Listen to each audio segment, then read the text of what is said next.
Bonjour, je vais vous raconter l'histoire d'une plante magique, d'un produit qui est de plus en plus reconnu sur le marché pour ses vertus, mais aussi de gens.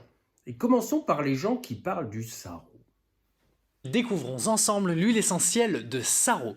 Antivirale, anticatarrhale et expectorante, neurotonique, antibactérienne, mais aussi antifongique et astringente cutanée. En cas de déficit immunitaire, si tout le monde est malade autour de vous et que vous avez envie de résister à cette épidémie, vous pouvez mettre 2 gouttes d'huile essentielle de sarro dans 6 gouttes d'huile végétale que vous allez masser sur le thorax et à l'intérieur des poignets 2 à 4 fois par jour pendant 10 jours. L'huile essentielle de sarro.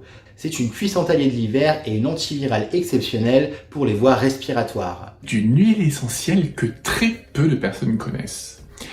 C'est l'huile essentielle de sarro. À chaque fois que vous rentrez dans un espace qui est susceptible d'être infecté par des bactéries ou des microbes, je pense au métro, à l'hôpital, au supermarché, tous les bains de foule sont évidemment source d'éventuelles infections. Alors, on se frotte les poignets parce que c'est là que la circulation sanguine passe. Et puis, on peut aussi pratiquer une inhalation sèche, vous voyez. Et là, waouh, ça dégage si on est un petit peu encombré. J'ai commencé à travailler sur cette plante au début des années 2000 à Madagascar, où j'habitais déjà depuis une dizaine d'années. Ce qui m'intéressait, c'était la protection de l'environnement. Et je voulais que les communautés locales puissent trouver une valeur à ces plantes qu'elles utilisaient déjà traditionnellement. J'ai inventé le nom sarro, mais la plante était déjà connue des Malgaches qui l'utilisent en décoction pour se soigner contre les grippes, contre toutes sortes de malaises. La plante s'appelle le mandravasart qui tient le mal éloigné. Quelle aventure ça a été d'aller distiller là-bas pour que la valeur soit faite sur le terrain. On a dû transporter un alambic sur la côte ouest de Madagascar, où personne n'était jamais allé auparavant. On est parti sur Majinga, mais ensuite il a fallu partir en pirogue pour rejoindre, avec un travail extraordinaire des équipes locales, les zones où pousse cette plante qui s'appelle le Cinnamosma fragrans, donc de son nom latin.